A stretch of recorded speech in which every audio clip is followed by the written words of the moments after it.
Hello dear students, welcome to TWS academy. TWS একাডেমিতে তোমাদের সবাইকে ওয়েলকাম।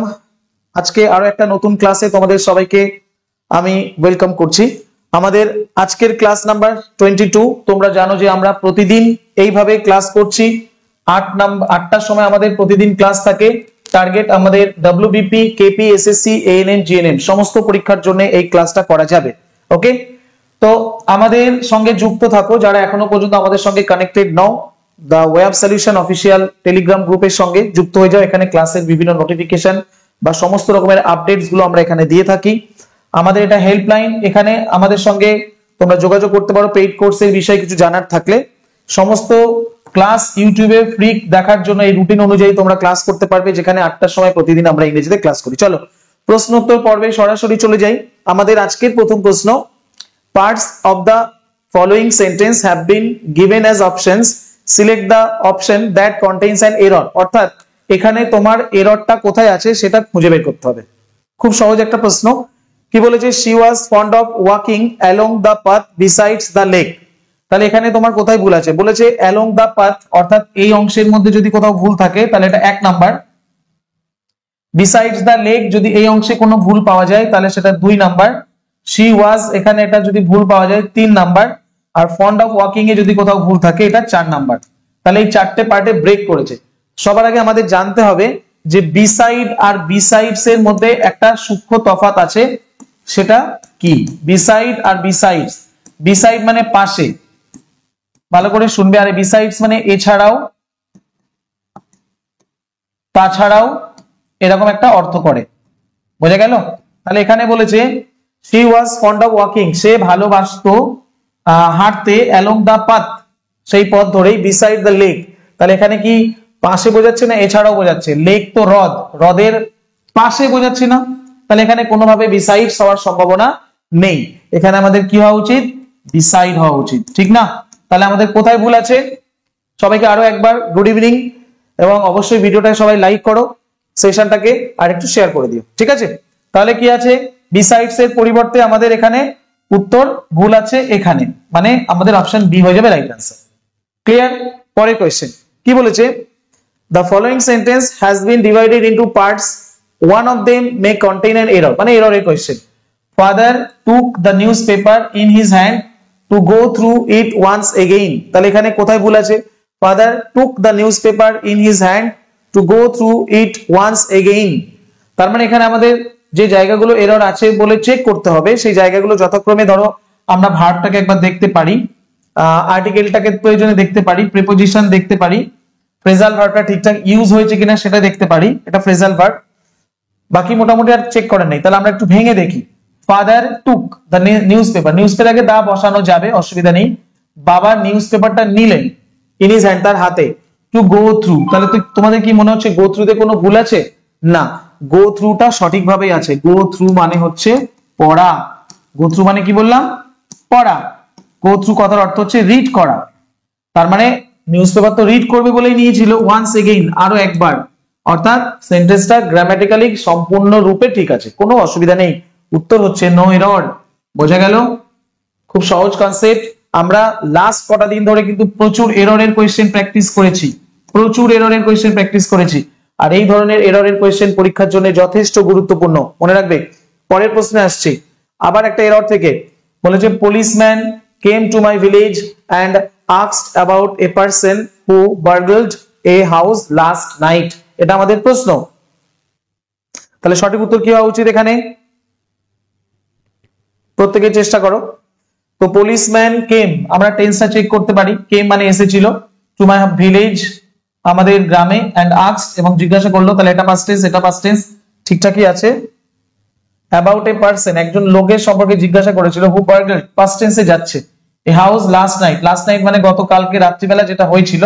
তো সিধেল চুরি যেটাকে আমরা বলি, তো চুরি করেছিল। burgled মানে হচ্ছে চুরি করা, বিশেষ করে সিধেল চোরদেরকে বার্গলার বলে, বার্গল বলে সিধেল চুরিকে। তাহলে এখানে আমার প্রবলেম হচ্ছে পুলিশম্যান, এখানে মানে আমরা কিন্তু একটা আর্টিকেলের ইউজ করতে পারি। দেখো পুলিশম্যান কেম, এইভাবে তো আমরা জেনারেল সেন্সে বলতে পারি না।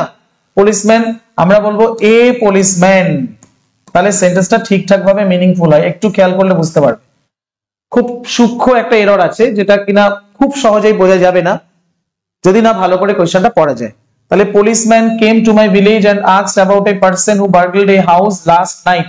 তাহলে policeman এখানে আমাদের ভুল আছে, এখানে একটা আর্টিকেলের মিসিং, অপশন এ হয়ে যাবে রাইট আনসার। ক্লিয়ার? পরবর্তী কোয়েশ্চেন কি বলেছে? বলেছে select the option that will improve the given sentence by using the most appropriate verb। অর্থাৎ এই সেন্টেন্সের মধ্যে ভার্বটাকে সঠিকভাবে ব্যবহার করা হয়েছে এমন সেন্টেন্সটা বলো। যেমন এখানে Surya, so Surya, Surya walking to college every day, walk, walked, have walked, is walking. কোন সেন্টেন্সের মধ্যে ভার্বটাকে ঠিকঠাক ভাবে ব্যবহার করা হয়েছে একটু খেয়াল করো। সূর্য ওয়াকিং, তাহলে এখানে আমরা দেখতে পাচ্ছি সূর্য হচ্ছে সাবজেক্ট, সাবজেক্টের পরে ভার্বের আইএনজি, এটা কোনো টেন্সেই আসছে না, তাহলে এটা ভুল। তাহলে সাবজেক্টের পরে এখানে বলেছে ওয়াক, ওয়াক, তাহলে থার্ড পারসন সিঙ্গুলার নাম্বার হলে তো এখানে ওয়াকস হওয়ার কথা, ঠিক না? যদি আমরা প্রেজেন্ট ইনডিফিনিট টেন্সে এটাকে ভেবে থাকি তাহলে এখানে আমরা ভার্বের সঙ্গে এস বাই এস যুক্ত করব, কিন্তু এখানে এস বাই এস তো নেই, এটা কাটা যাচ্ছে। Surya walk to college every day, এটা ভার্বের এক রকমের ফর্ম, ঠিক আছে, কিন্তু সূর্যার পরে কখনো হ্যাভ বসে না।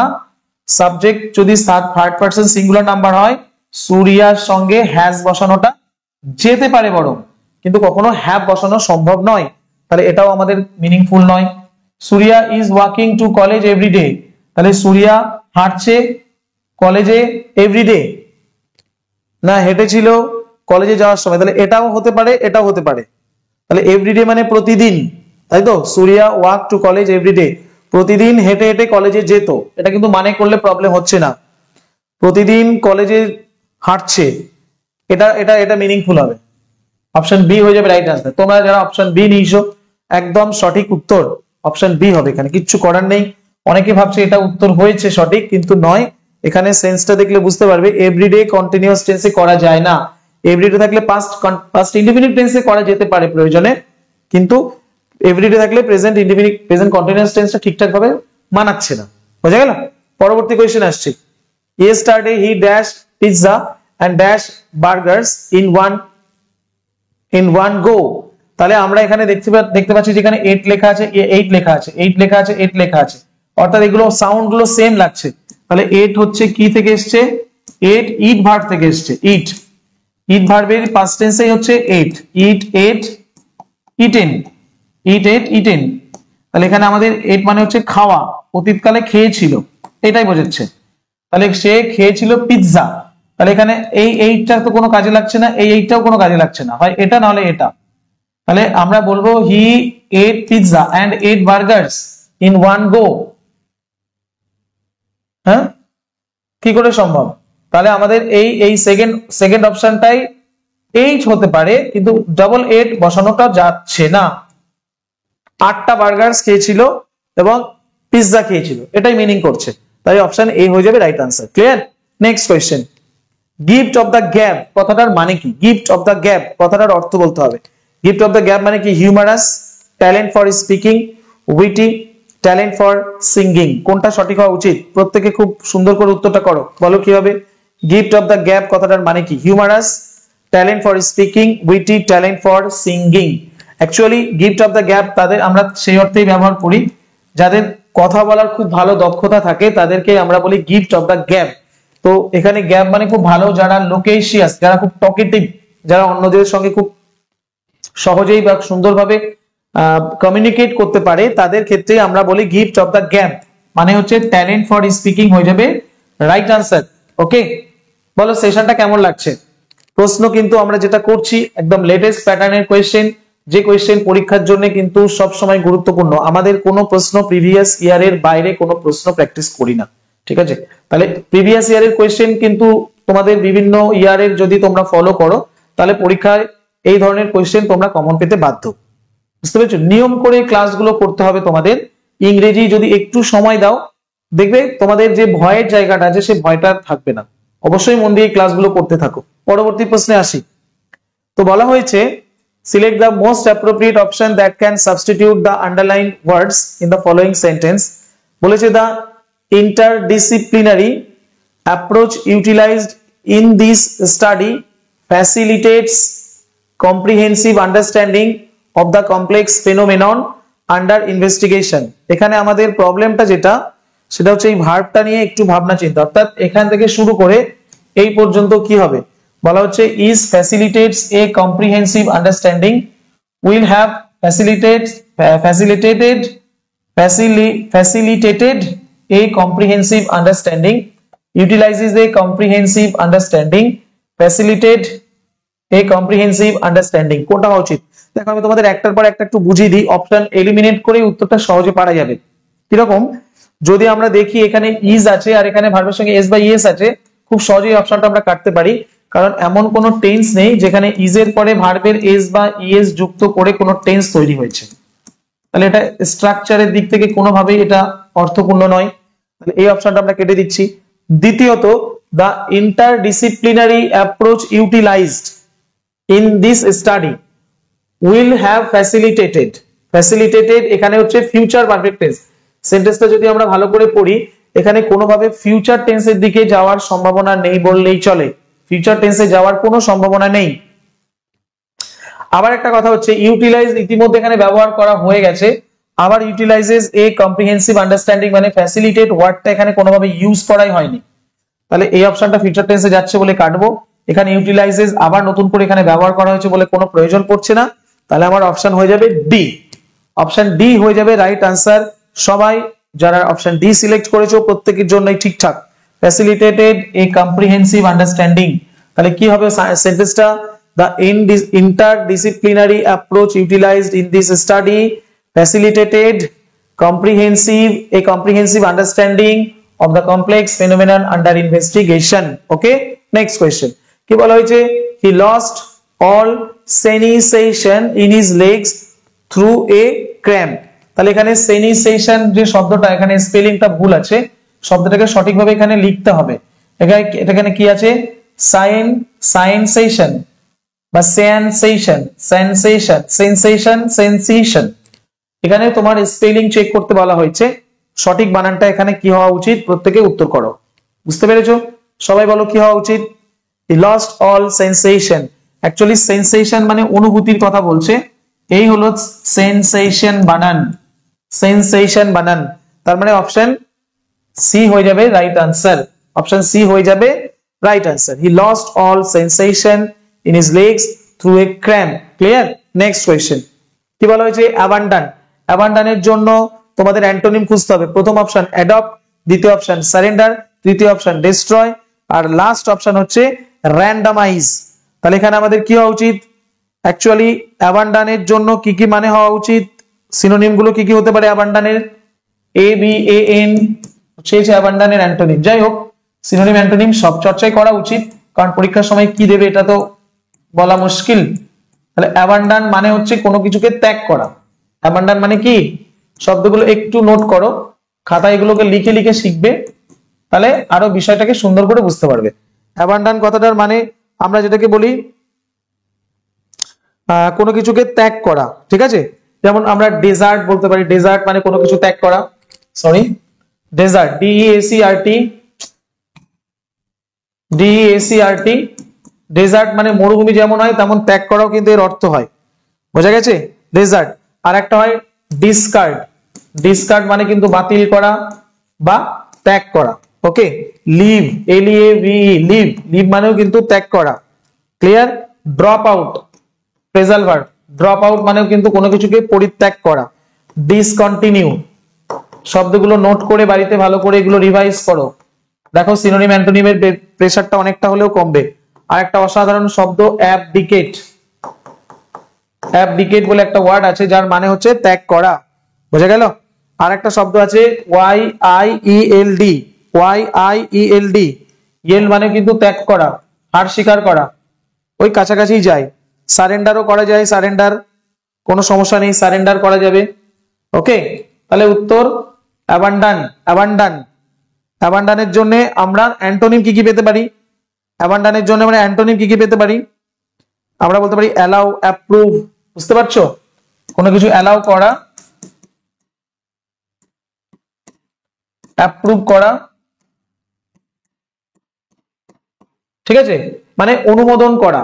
মানে কোনো বিষয়ে সম্মতি দেওয়া, কন্টিনিউ বলতে পারো, অ্যাডপ্ট বলতে পারো, কন্টিনিউ বলতে পারো কোনো কিছুকে চালিয়ে যাওয়া, অ্যাডপ্ট বলতে পারো, কন্টিনিউ।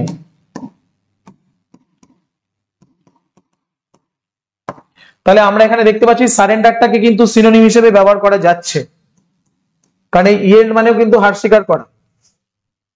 সারেন্ডার, YIELD, আর এই গিভ আপ, এই তিনটে শব্দ পরীক্ষার জন্য কিন্তু অনেক সময় এসেছে, তিনটেরই সেম মিনিং।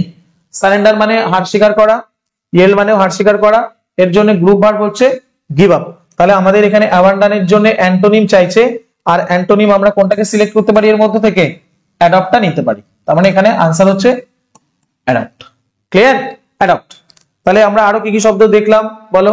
অ্যাবান্ডনের জন্য আমরা দেখলাম ডেজার্ট, অ্যাবান্ডনের জন্য দেখলাম আমরা ডিসকার্ড, অ্যাবান্ডনের জন্য আমরা লিভ, অ্যাবান্ডনের জন্য ড্রপ আউট, অ্যাবান্ডনের জন্য ডিসকন্টিনিউ, অ্যাবান্ডনের জন্য অ্যাবডিকেট, অ্যাবান্ডনের জন্য ইয়েল্ড। আর অ্যান্টোনিম হচ্ছে কি? অ্যালাউ, অ্যাপ্রুভ, অ্যাডপ্ট আর কন্টিনিউ। ক্লিয়ার? নেক্সট কোয়েশ্চেন এদিকে চলে যাই। যারা অপশন এ নিয়েছো প্রত্যেকের উত্তর ঠিকঠাক। Next question, he is not friendly with him in the office. এই ফ্রেন্ডলি শব্দটার জন্য একটা অ্যান্টোনিম কি হবে? Gregarious, revel, intelligent or hostile. বলো, ফ্রেন্ডলি মানে যারা হয়, অ্যাকচুয়ালি যারা ফ্রেন্ডলি হয় তার মানে তারা কেমন হয়? অ্যামায়েবল হয়, ঠিক না? ফ্রেন্ডলি এর জন্য আমরা কি কি শব্দ বলতে পারি সিনোনিম? Friendly, FRIENDLY। ফ্রেন্ডলি মানে কি? যারা বন্ধু ভাবাপন্ন, হ্যাঁ, যারা বন্ধু ভাবাপন্ন। ফ্রেন্ডলি মানে যারা অ্যামায়েবল, যারা অ্যাফেবল, AFFABLE, অ্যাফেবল, বা যারা ফ্যামিলিয়ার, যারা পরিচিত, যারা ফেভারেবল, যারা হেল্পফুল, এগুলো সব সিনোনিম হিসেবে নিতে পারো। যারা ফেভারেবল, FAVORABLE, ফেভারেবল, বোঝা গেল? যারা লয়েল, লয়েল, যারা সিম্প্যাথেটিক, এগুলো শুনতে শুনতে কখনো বোর হবে না, শুনতেই থাকবে, শুনতেই থাকবে। অ্যামায়েবল, বেনিফিশিয়াল, অনেক শব্দ, অ্যামায়েবল, বেনিফিশিয়াল, যারা উপকারী আর কি। আর অ্যান্টোনিম কি কি হতে পারে? আমরা যেটাকে বলবো হার্মফুল, হোস্টাইল, ইগনোরেন্ট। বুঝতে পেরেছো? হার্মফুল, হার্মফুল যারা ক্ষতিকারক, হোস্টাইল, ইগনোরেন্ট, এই শব্দগুলো আমরা ফ্রেন্ডলির জন্য অ্যান্টোনিম হিসেবে পেতে পারি। বোঝা গেল? তাহলে কি বলেছে? হি ইজ নট ফ্রেন্ডলি, তাহলে ফ্রেন্ডলির জন্য অ্যান্টোনিম আমরা নেব হোস্টাইল। ক্লিয়ার? শব্দটা যথেষ্ট ইম্পর্টেন্ট। তোমাদের একটা ইম্পর্টেন্ট আপডেট দিয়ে দিচ্ছি, সেটা হচ্ছে WBP-KP প্র্যাকটিস ব্যাচ আমাদের 26 তারিখ থেকে ক্লাস স্টার্ট হচ্ছে, যেখানে তোমরা 3 মাসের একটা লাইভ ক্লাস পাবে, 8 মাসের ভ্যালিডিটি পাবে। লেটেস্ট প্যাটার্নের প্র্যাকটিস ক্লাস, এটা MCQ প্র্যাকটিস হবে, আর প্রতিটি ক্লাসের PDF পাবে। সোম থেকে শনিবার লাইভ ক্লাস থাকবে। ওকে, এছাড়া ডেসক্রিপটিভ ব্যাচ আছে, যারা ক্লার্কশিপ পার্ট 2 এর জন্য প্রিপারেশন নিচ্ছ। এখানে আমাদের ইংরেজি এবং বাংলা দুটো সাবজেক্টের ক্লাসই চলছে সমানভাবে। ANM GNM এর কোর্সে যারা ভর্তি হতে ইচ্ছুক তারা এখানে অ্যাডমিশন নিতে পারো। যারা সমস্ত পরীক্ষার জন্য একটা ভালো প্রিপারেশন বেসিক থেকে শিখতে চাও তাদের জন্য একটা কম্বো ব্যাচ আছে। ওকে, SSC রেলের প্র্যাকটিস ব্যাচও তোমরা জয়েন করতে পারো। চলো পরবর্তী কোয়েশ্চেনের দিকে আসছি। কি বলেছে? হি worked alone as he did not want anyone to hamper his project। এখানে হ্যাম্পারের জন্য অ্যান্টোনিম কি হবে? হ্যাম্পারটা কি পজিটিভ সেন্সে যায় না নেগেটিভ সেন্সে যায়? তাহলে help, impede, care or finish. Hamper কথাটার মানে কি? সবাই আমরা কম বেশি শব্দটার সঙ্গে পরিচিত আছি। হ্যাম্পার মানে কি বলো? হ্যাম্পার কথাটার মানে কোনো কিছু ব্যাহত করা। হ্যাম্পার মানে কোনো কিছু বাধা দেওয়া, ব্যাহত করা বা কোনো কিছুতে বাধা দান করা। বুঝা গেল? তাহলে এখানে হ্যাম্পারের জন্য আমরা কি করতে পারি? হেল্প, ইম্পিড, ইম্পিড মানে কিন্তু বাধা দান করা, এটা সিনোনিম হিসেবে নেওয়া যায়। কেয়ার ফিনিশের সঙ্গে আসছে না, এখানে অবশ্যই অপশন এ হয়ে যাবে রাইট আনসার।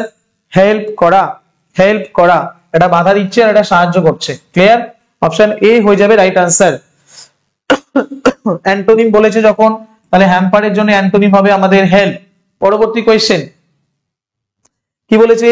ইন্ডিজেনাস, ইন্ডিজেনাসের জন্য সিনোনিম কি হবে? ইন্ডিজেনাসের জন্য সঠিক সিনোনিমটা কি হবে? একটা হচ্ছে aboriginal, artificial, tangible or literary. বলো ইন্ডিজেনাস কথাটার মানে কি? ইন্ডিজেনাস কথাটার মানে যারা দেশীয় বা স্বজাত, বুঝতে পেরেছো? যারা নিজস্ব, নিজের দেশের সম্পর্কিত, দেশজ বা স্বজাত, নিজের দেশ সম্পর্কে যেটা ব্যাপার স্যাপার আর কি। তাহলে এটাকে অ্যাবরিজিনাল, আর্টিফিশিয়াল, ট্যানজিবল নাকি লিটারেরি? লিটারেরি মানে আক্ষরিক ভাবে বোঝাচ্ছে। ট্যানজিবল কথাটার মানে কি? ট্যানজিবলের সঙ্গে উত্তর যাচ্ছে না। ট্যানজিবল যারা নিতে চাচ্ছ হবে না। ট্যানজিবল মানে যেটাকে আমরা বলি স্পষ্ট, বুঝতে পেরেছো? স্পষ্ট বা নির্দিষ্ট, এটার মানে স্পষ্ট বা নির্দিষ্ট, এটার সঙ্গে আসবে না, এটা হবে না।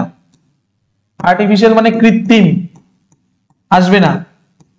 তাহলে অ্যাবরিজিনাল হবে রাইট আনসার। এর মানে হচ্ছে দেশজ বা স্বজাত। ক্লিয়ার? তাহলে ইন্ডিজেনাস মানে হচ্ছে অ্যাবরিজিনাল, অ্যাবরিজিনাল সিনোনিম। সেশনটা যদি ভালো লাগে একটা লাইক করে দাও অবশ্যই। আর তোমাদের বারবার করে যেটা বলছি, ইংরেজি ক্লাসের প্রতি একটু সময় দাও, কারণ ইংরেজিতে তোমাদের এই জায়গাগুলোই থেকেই প্রশ্ন হওয়ার সম্ভাবনা। যেমন আমরা প্রত্যেকটা কোয়েশ্চেনের ডিটেলস আলোচনা করি, সেই অপশনগুলো যেভাবে আমরা একটার পর একটা এক্সপ্লেইন করি, সেখান থেকেও কিন্তু পরীক্ষায় প্রশ্ন আসতে পারে। তাই সমস্ত শব্দকেই সুন্দরভাবে গুরুত্ব দিয়ে পড়তে হবে। পরবর্তী প্রশ্ন একটা শূন্যস্থান থেকে কি বলেছে? Ujjwal was imprisoned for dash a crime. তাহলে এখানে কোন শব্দটা সুইটেবল? কি বলেছে? Ujjwal was imprisoned for dash a crime. এটা কি কমিটিং, মেকিং, আন্ডারটেকিং না ইনভলভিং? তো এই ধরনের শূন্যস্থান টাইপের প্রশ্ন ব্যাপকভাবে আসে। অপশনগুলো দেখলে মনে হয় যেন সবকটা অপশনই সঠিক, মনে হয় যেন কোনোটা বাদ দিয়ে কোনোটা যেন ছাড়তে পারা যায় না আর কি। কিন্তু কথা হচ্ছে কলোকেশন বলে এগুলোকে, যেটার সঙ্গে যেটা মানাবে সেটার সঙ্গে তোমাকে সেটাই লিখতে হবে। কি বলেছে? Ujjwal was imprisoned for dash a crime, committing a crime, making a crime, undertaking a crime, involving a crime. তো ক্রাইমের সঙ্গে কিন্তু সবসময় কমিট কথাটা যায়, এটা আমরা কিন্তু অনেক শুনেছি। কমিট এ ক্রাইম, এভাবে আমরা শব্দটা জানি, এটা একই সঙ্গে উচ্চারিত হয়, কমিট, কমিট এ ক্রাইম, এইভাবে আমরা কথাটা বলি। তাহলে এখানে না মেকিং হওয়ার সম্ভাবনা, না আন্ডারটেকিং হওয়ার সম্ভাবনা, না ইনভলভিং হওয়ার সম্ভাবনা। উত্তর হবে কমিটিং। উত্তর হবে কি? কমিটিং। পরবর্তী কোয়েশ্চেন। তো যারা অপশন এ নিয়েছে তাদের জন্য একদমই ঠিকঠাক। পরবর্তী প্রশ্ন কি বলেছে দেখো, বলেছে সাবস্টিটিউশন নেওয়ার জন্য কি বলেছে? I can not use my office at the moment because it being painted. তাহলে ইট বিং পেইন্টেড এর জায়গায় কি it has being painted, it is being painted নাকি ইট হ্যাড বিং পেইন্ট? প্রথমত আমরা অপশনগুলোকে টেস্ট করে দেখতে পারি। নো সাবস্টিটিউশনটা তো হবেই না। কেন হবে না? কারণ ইট বিং, ইটের পরে সাবজেক্ট এটা, তারপরে বিং, এটা কখনো সম্ভব নয়। সাবজেক্টের পরে কখনো বিং বসতে পারে না। তাহলে বিংটা কার সঙ্গে সঙ্গে বসে? এম এর সঙ্গে বসতে পারে, ইজ এর সঙ্গে বসতে পারে, আর এর সঙ্গে বসতে পারে, ওয়াজ এর সঙ্গে বসতে পারে, ওয়ার এর সঙ্গে বসতে পারে, এদের কারো না কারোর সঙ্গে বসতে পারে।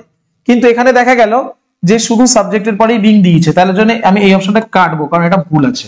পরবর্তী অপশন, হ্যাজ এর সঙ্গে বিন কোনোদিন হয় না। হ্যাজ এর সঙ্গে যেটা যায় সেটা হচ্ছে বিন, বিং নয়। হ্যাজ এর সঙ্গে বিং কোনোদিন যায় না, তাহলে দুটো অপশন কেটে গেল। Had been paint, had been এর সঙ্গে ভার্বের থার্ড ফর্ম নাহলে আইএনজি যুক্ত কিছু একটা হওয়ার কথা। হ্যাড বিন এর সঙ্গে,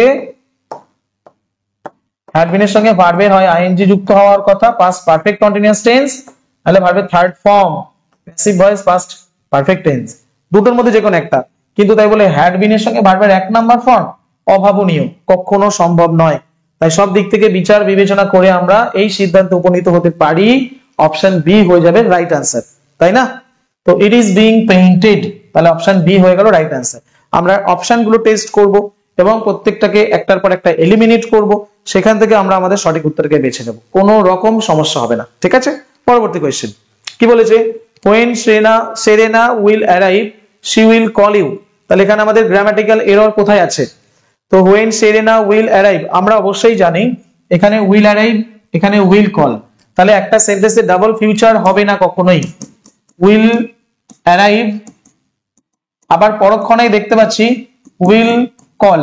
মনে রাখতে হবে যদি এক প্রান্তে ফিউচার ইনডেফিনিট টেন্স থাকে will call, তাহলে বিপরীত দিকে প্রেজেন্ট ইনডেফিনিট টেন্স করা উচিত। অপরপক্ষে যদি will এর পরে এখানে অ্যারাইভ দেওয়া হয়, তাহলে এখানে ভার্বের ওয়ান ফর্ম দেওয়া উচিত, অর্থাৎ এ পাশে যদি উইল থাকে এ পাশে ভার্বের ওয়ান ফর্ম, এ পাশে যদি উইল থাকে এ পাশে ভার্বের ওয়ান ফর্ম, দুপাশেই উইল উইল দিয়ে সেন্টেন্স করা যাবে না। ইংরেজি গ্রামারের দিক থেকে এটা সম্পূর্ণরূপে ভুল। সেখানে আমাদের বলা হয় এক পাশে যদি ফিউচার সিম্পল ফিউচার থাকে বিপরীত দিকে সিম্পল প্রেজেন্টে রেখে দাও, তাই তো? তাহলে এখন যদি এটাকে আমরা দেখি একটা কন্ডিশনাল সেন্টেন্সের মতো অর্থ করে, when Serena will arrive she will call you, তাহলে এখানে আমাদের ভুল আছে। তার মানে আমরা কন্ডিশনাল সেন্টেন্সে জানি কন্ডিশনাল সেন্টেন্সের টাইপ 1 এ বলা হয় সাবজেক্টের পরে ভার্বের ওয়ান ফর্ম একটা হতে পারে, ভার্বের 2 নাম্বার ফর্ম একটা হতে পারে, আর হ্যাড প্লাস ভার্বের 3 নাম্বার ফর্ম একটা হতে পারে। এখানে উইল থাকলে এটা হওয়ার সম্ভাবনা, তার মানে এখানে আমাদের জায়গাটা চেক করার আছে। ভুল আমাদের আছে অপশন এ তে, অর্থাৎ when Serena arrives এই হচ্ছে কন্ডিশনালের প্রথম টাইপ। তোমরা যারা ফাউন্ডেশনের কোর্স করেছো বা ফাউন্ডেশনের বিষয় তোমরা যাদের জানো, যাদের জানা আছে তারা অবশ্যই সেখান থেকে দেখে নেবে যে কন্ডিশনাল সেন্টেন্সের ফার্স্ট যে কন্ডিশনাল সেন্টেন্সে বলা হয় প্রথম দিকে ভার্বের প্রেজেন্ট ইনডেফিনিট টেন্স থাকলে পরের দিকটা হতে হবে future indefinite tense. Simple logic. পরবর্তী কোয়েশ্চেন কি বলেছে, এ স্টিং ইন দা টেইল, এটা একটা ইডিয়ম এবং খুব রেয়ার একটা ইডিয়ম, সচরাচর এটা পরীক্ষায় আগে খুব একটা আসেনি, আমার চোখে তো খুব একটা পড়েনি। তো a sting in the tail কথাটার মানে কি, a situation in which a large group has to do something to satisfy a small group, নাকি something which seems bad at first but contains a pleasant part at the end, নাকি to initiate a situation that is very complicated or problematic, নাকি an unexpected typically unpleasant or problematic end to something। বলো সঠিক উত্তর কোনটা হওয়া উচিত, প্রত্যেকে বলো। তোমরা অবশ্যই এইভাবে রেগুলার ক্লাসে জয়েন করো, ঠিক আছে? তোমাদের যারা রেগুলার প্র্যাকটিস করো পরীক্ষার জন্য খুব ভালো পরীক্ষা দিতে পারবে এটুকু আশাই রাখতে পারি। আর যারা মাঝে মধ্যে ক্লাসে আসো তাদের জন্য কিন্তু মানে ভীষণ সমস্যা, এটা একটা বড় কম্পিটিশনের জায়গা। তো এক ইঞ্চি পরিমাণে জায়গা কিন্তু তোমার জন্য অন্য কেউ ছেড়ে দেবে না, তোমাকে সেই জায়গাটা নিজের মতো করে কিন্তু আদায় করে নিতে হবে। তার জন্য তোমাকে এই ক্লাসগুলো ভালো করে পড়তে হবে, বাড়িতে একটু সময় দিতে হবে, ঠিক আছে? বিভিন্ন রকম মক টেস্ট দিতে হবে, আস্তে আস্তে তারপরে তুমি তোমার সেই দক্ষতাটা তৈরি করতে পারবে। বুঝতে পেরেছো? প্রতিদিন এইভাবে ক্লাস করতে থাকো। এই স্টিং ইন দা টেইল কথাটার মানে কি, এই সিচুয়েশন ইন হুইচ, এটা হবে না, অ্যাকচুয়ালি এটা মুখস্থ রাখবে, উত্তরটা হবে এটা an unexpected typically unpleasant or problematic end to something, a sting in the tail। তাহলে টেইলে স্টিং আছে তার মানে কি an unexpected, তো স্টিং যখন আসে তার মানে সেটা একটা আনএক্সপেক্টেড টিপিক্যালি আনপ্লিজেন্ট ব্যাপার, নেগেটিভ দিকে যাচ্ছে পুরোটাই। বুঝতে পেরেছো? এটা সম্পূর্ণ নেগেটিভ সেন্সেই যাচ্ছে। তো ওটা মুখস্থ করে রেখো, খাতা একটু সুন্দরভাবে ওয়ান লাইনার হিসেবে এগুলোকে নোট করো, এইভাবে লিখে রাখবে sting in the tail hyphen দিয়ে এটাকে লিখে রাখবে, লিখে রেখে বারবার করে পড়বে। তার মানে স্টিং ইন দা টেইল বলতে কি বোঝায়, একটা অপ্রত্যাশিত, একটা অপ্রীতিকর, একটা সমস্যাপূর্ণ কোনো কিছু ভাবে যখন শেষ হচ্ছে সেটাকে আমরা বলে থাকি স্টিং ইন দা টেইল। অর্থাৎ টেইল মানে লেজ, লেজ মানে কোনো কিছু এন্ড, কোনো কিছু শেষ বোঝাচ্ছে, কিন্তু শেষটা কিভাবে হচ্ছে না প্রবলেমেটিক, আনপ্লিজেন্ট, আনএক্সপেক্টেড, অর্থাৎ অপ্রত্যাশিত ভাবে, অপ্রীতিকর ভাবে এবং সমস্যাপূর্ণ ভাবে কোনো কিছু শেষ হয়ে যাওয়া, সেটাকে আমরা বলি এই স্টিং ইন দা টেইল। মনে রাখবে, ঠিক আছে? তাহলে আজকের ক্লাসটা এখানেই এন্ড করছি। তোমরা আবার আমাদের নেক্সট ক্লাসে জয়েন করবে আগামীকাল ঠিক 8টার সময় আমাদের ক্লাস হবে আবার নতুন আরো একটা প্র্যাকটিসের সেটের সঙ্গে, যেখানে তোমরা বিভিন্ন বছরের গুরুত্বপূর্ণ বাছাই করা কিছু প্রশ্ন নিয়ে এই ক্লাস করতে পারবে। ডব্লিউবিপির পরীক্ষার্থীরা, এসএসসি পরীক্ষার্থীরা, এএনএম, জিএনএম এর সমস্ত পরীক্ষার্থীরা এই ধরনের ক্লাসে তোমরা জয়েন করবে। Thank you. শেষ করছি আজকের মতো। চ্যানেলে নতুন কেউ থাকলে চ্যানেলটা সাবস্ক্রাইব করে দাও, আর অবশ্যই সেশনটা একটা লাইক করে দেবে, টেলিগ্রামে জয়েন করবে। আর আমাদের পেইড কোর্সের ব্যাপারে যদি আপডেট পেতে ইচ্ছুক থাকো তাহলে TWS academy app play store থেকে ইনস্টল করে নেবে এবং সেখান থেকে সমস্ত আপডেট পেয়ে যাবে। ওকে, ভালো থেকো সবাই, টাটা, থ্যাংক ইউ।